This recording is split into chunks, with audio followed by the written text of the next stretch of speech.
Amigos de Reporte Especial, buenas noches, bienvenidos. A 17 meses para culminar el mandato de la nueva administración, más de 3.700 funcionarios y exfuncionarios no han presentado su declaración jurada de patrimonio. ¿Quiénes son los servidores públicos que no han separado sus bienes del patrimonio del Estado? En nuestro TVT esta noche hablamos del 16 de abril, Día Mundial contra la Esclavitud Infantil. La declaración jurada de patrimonio de los servidores públicos es una herramienta que tiene la administración estatal en la lucha contra la corrupción, porque permite separar los bienes del servidor público del patrimonio del país. En el año 2022, el presidente Luis Abinader creó la Comisión para el Cumplimiento de Declaraciones Juradas de Patrimonio de los Funcionarios y Servidores Públicos, con el encargo de velar para que los funcionarios del gobierno central cumplan con la obligación de presentar declaraciones juradas de patrimonio. La titular de la Dirección General de Ética e Integridad Gubernamental, Milagros Ortiz Bosch, es directora de la comisión, también conformada por el ministro de Administración Pública, el ministro de Relaciones Exteriores, el Contralor General de la República y el consultor jurídico del Poder Ejecutivo. La disposición se estableció en el decreto 343-22 del 6 de julio del pasado año 2022, en el que también se ordenó a la Contraloría General de la República no autorizar la inclusión en nómina pública de los funcionarios del Poder Ejecutivo que no hayan cumplido con el requisito establecido en la Ley 311-14. Realizamos una solicitud de información a la Cámara de Cuentas que contiene una relación de funcionarios que a marzo del 2023 no han presentado su declaración jurada de patrimonio. Conforme la documentación, la cantidad asciende, oigan a cuánto, a casi 4.000 servidores públicos. Esta noche hablemos de los más de 400 funcionarios, entre esos 4.000 que son funcionarios actuales y exfuncionarios nombrados por decreto que todavía al día de hoy no han declarado.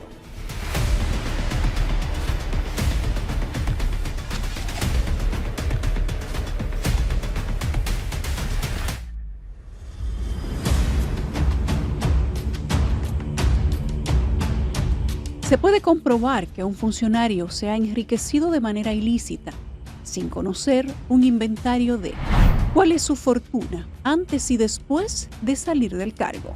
Evidentemente sí, pero con esta herramienta sería mucho más fácil.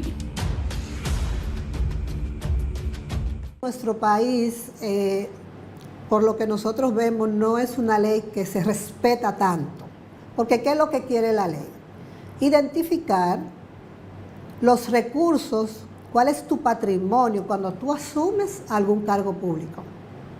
Y luego cuando tú vas a salir, ya sea porque te ascendieron a otro cargo, te cambiaron de cargo, o porque ya cesaste en tus funciones, tú también tienes que hacer una declaración de patrimonio para ver la diferencia entre cuando tú entraste y cuando tú sales, para poder identificar si hubo algún enriquecimiento fuera de lo normal que pudiera tener cualquier funcionario. Ahora imagine que a lo largo de los años miles de servidores públicos se han negado a transparentar su patrimonio. Otros han falseado su declaración jurada de bienes. Algunos declararon cuando asumieron el puesto, pero tras el cese de funciones no, prefiriendo el secretismo a la transparencia y la publicidad. Contabilizar si su fortuna creció o decreció durante su gestión no es una tarea fácil, y estas son cosas que pasan en República Dominicana. A pesar de que con esto se violan las leyes y normativas, nadie ha sido sancionado, al menos no por esta razón. Estuve como investigando, déjame ver si puedo identificar algún caso de algún funcionario que por incumplir con esta ley haya tenido alguna sanción, y realmente no lo encontré. Entonces, eso implica que, las funciones que tiene la Cámara de Cuentas, que es la institución responsable de exigir a cada funcionario o funcionario la declaración de patrimonio, tiene una área especializada para eso dentro de la Cámara de Cuentas, no está ejerciendo esa función con la magnitud que lo requiere el cargo y la responsabilidad. La declaración jurada de bienes, también conocida como declaración de patrimonio, Es un documento que permite a los funcionarios públicos presentar todos sus bienes patrimoniales, tales como casas, vehículos, ingresos y egresos, deudas, estableciendo así sus activos y pasivos. Este tipo de declaración les permite presentar todos sus bienes para poder desempeñar actividades públicas y de esa manera prevenir la corrupción. La ley 311-14 es la que establece esa obligación. Y una vez normativamente esté establecido la obligatoriedad que tienen los funcionarios públicos y servidores públicos de alto nivel, que de acuerdo al catálogo de servidores del artículo 2 de la ley, son un sinnúmero, van desde el presidente de la República hasta cargos de elección popular y todo el que tiene en su responsabilidad el manejo de los fondos públicos, directores financieros, directores administrativos, directores de compras públicas de las diferentes instituciones, ministros, directores generales, subdirectores, subministros, todo el conjunto de funcionarios que tienen a su vez el manejo de la cosa pública en el alto nivel de la administración. A poco más de un año para una nueva gestión administrativa, conforme las estadísticas que recibimos de la Oficina de Evaluación y Fiscalización del Patrimonio de los Funcionarios Públicos de la Cámara de Cuentas, han sido identificados hasta el pasado mes de marzo más de 3.700 trabajadores públicos que no han presentado declaración jurada de bienes. A partir de ahora también hay que introducir la cédula de los designados para que la Cámara de Cuentas no tenga excusa y pueda darle seguimiento a cada uno de los que están entregando la declaración. No es un documento para guardar, es un documento para trabajar. Si queremos crear la transparencia, combatir la corrupción y crear los principios éticos y morales del funcionario público, una ejecución total de la ley. La ley no se puede cumplir una parte sí y una parte no. La obligación de los funcionarios a declarar se divide entre servidores públicos que fueron electos por voto popular y los que fueron nombrados mediante decreto presidencial. En este último punto, los omisos ascienden a 446 funcionarios y exfuncionarios. De esos 446 ex servidores públicos, el mayor grosor corresponde a los 409 exfuncionarios que tras el cese de funciones en el Estado no inventariaron sus bienes.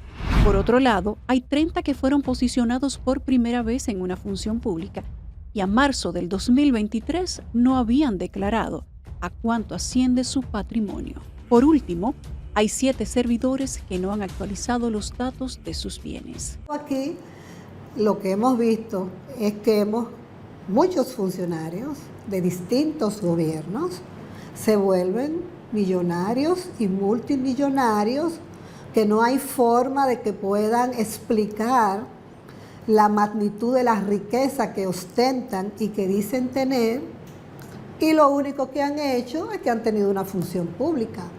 Y entre eso tenemos senadores, tenemos diputados, tenemos alcaldes, tenemos ministros, viceministros, que en diferentes gobiernos no tienen la forma de cómo explicar el origen de sus riquezas. Sin embargo, esto no ha sido como un aspecto de que hayamos visto algún funcionario que haya sido sancionado por este tipo de conducta. Los números son claros. La mayoría de los casos de incumplimiento, más de 400, son de funcionarios que figuran en cese de funciones, es decir, que ejercían funciones públicas antes o hasta el 2020. Cualquier persona puede tener 4 o 5 millones en un inmueble, pero cuando tú sales y tú tienes 4 apartamentos, y cada uno vale 5, 6, 7, 8, 9, 10. No es posible que en 4 años tú hayas progresado tanto que en esa función pública tú tengas ese patrimonio. Entonces, para ti, pagar 20 o 30 salarios no sería una penalidad tan fuerte. Realmente, si tú has podido acumular 15 millones y tú pagas 30 salarios de sanción, lo pagan, porque es que tú tienes 20, que no lo tenías cuando entraste. Entonces eso Eso no es luchar contra la corrupción. La importancia de presentar la declaración jurada de bienes es imperante.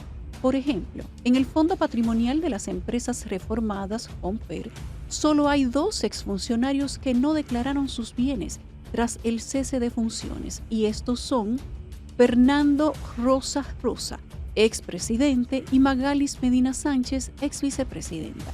Sus nombres son su carta de presentación, ambos implicados en el entramado de corrupción develado por el Ministerio Público mediante la Operación Antipulpo.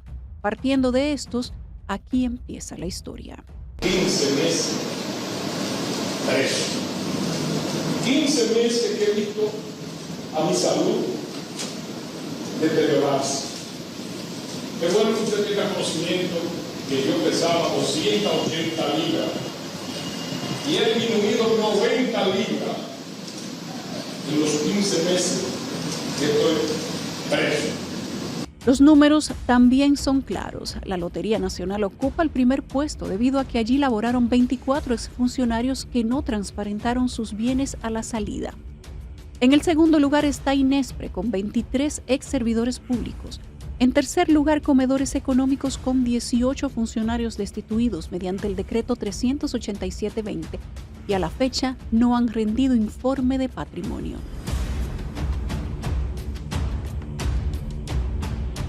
Dos instituciones gubernamentales que comparten el puesto número 4 son el INDESUR y la Comisión Presidencial de Desarrollo Barrial, con 16 exfuncionarios desvinculados en el 2020 en cada una de las instituciones. En el quinto lugar de las instituciones con más omisos de declaración jurada de cese de funciones está el Instituto Agrario Dominicano con 15 ex servidores.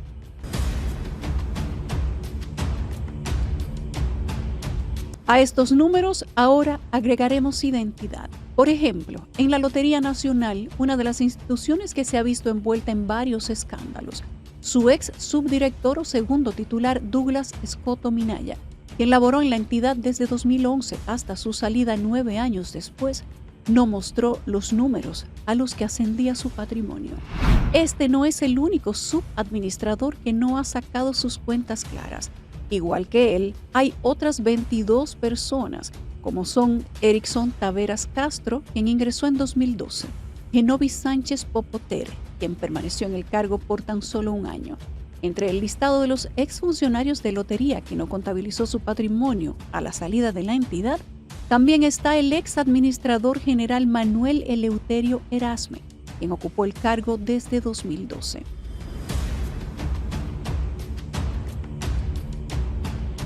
Cuando llegamos a Inespre, la historia se repite. De los 23 exfuncionarios que no declararon su patrimonio, 20 ocupaban el cargo de subdirectores, entre los que figuran Bienvenido Chico Ventura, quien ocupó el puesto desde el 2010. En el listado figura de igual manera el ex subdirector ejecutivo Francisco Alberto Abreu Cáceres, y esto solo por mencionar algunos de muchos casos.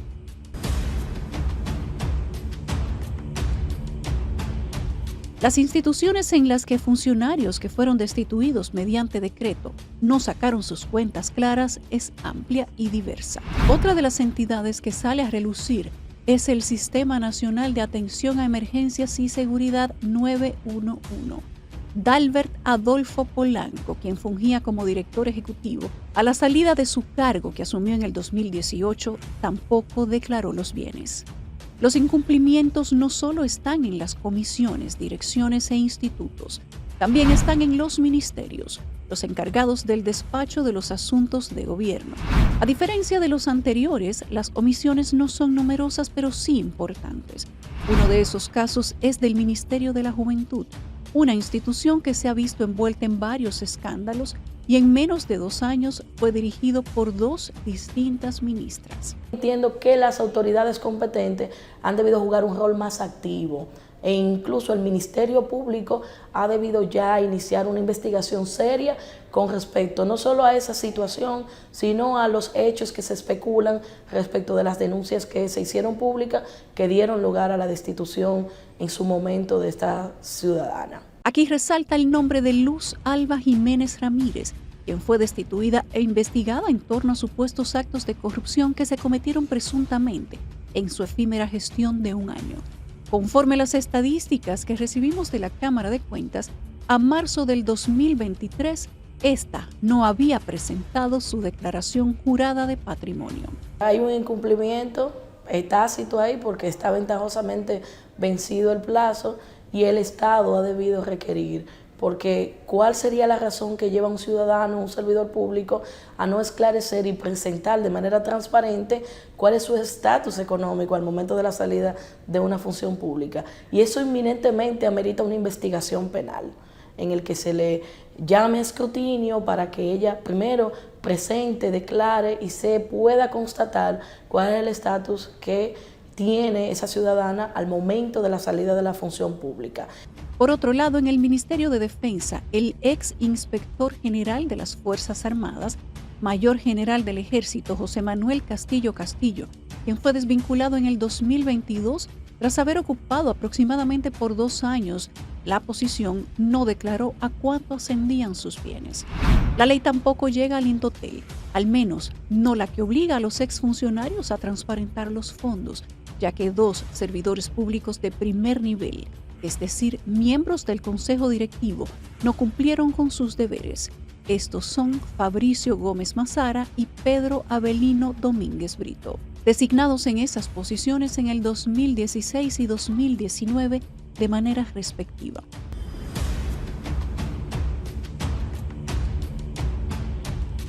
En la empresa de transmisión eléctrica dominicana ETED, la historia es todavía más alarmante. 6 de los 14 funcionarios que conformaban el consejo directivo de la institución, tras casi 3 años de haber sido destituidos en agosto del 2020, no han declarado a cuánto asciende su fortuna. Nosotros hemos escuchado, y eso la gente hablando, de funcionarios que declaran cantidades que no son ciertas.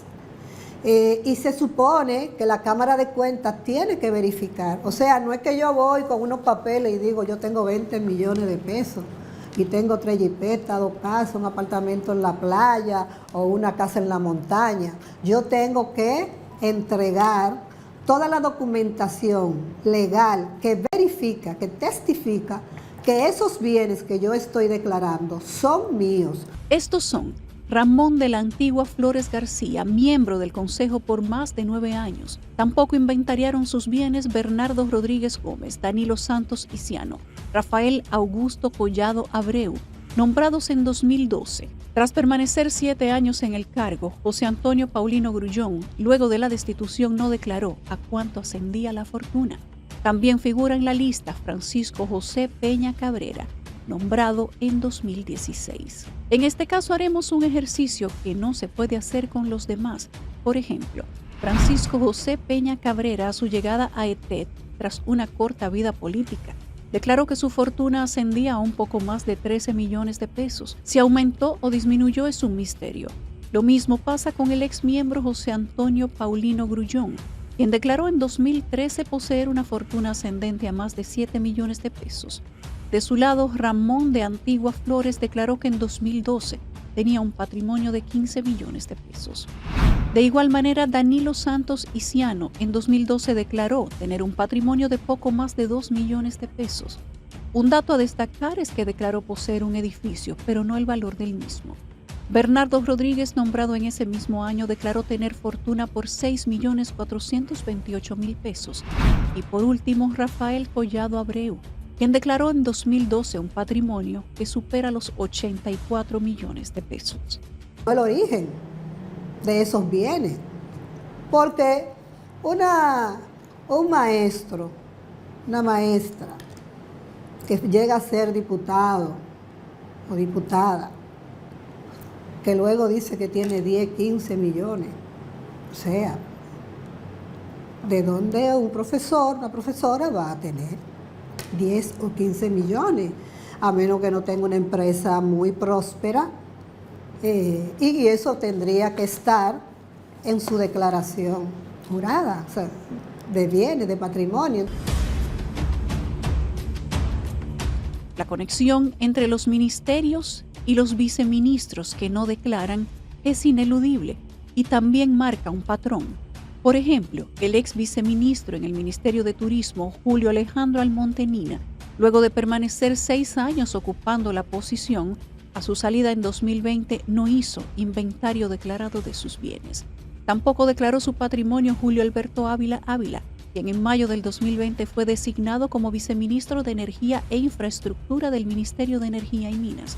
4 meses después, específicamente en septiembre, fue desvinculado del cargo. Tras ocupar casi 2 años en la posición de viceministro de Suelos y Aguas del Ministerio de Medio Ambiente y Recursos Naturales, Juan Ureña Acosta fue destituido en 2022. A su salida, el funcionario tampoco declaró bienes por el cese de funciones. La misma ley 311-14 en su artículo 14 al 19 establece que la sanción por no presentar la declaración jurada en los casos de los omisos, de los salientes, es que se considera enriquecimiento ilícito y ya es una cuestión penal que la decide el procurador. En el caso del Ministerio de Educación Superior, Ciencia y Tecnología, 2 viceministros a la salida de su cargo no declararon los bienes que poseían. Estos son Edwin Rafael Ricardo Corniel, nombrado en 2018, y Enid Gil Carreras, nombrada en 2012.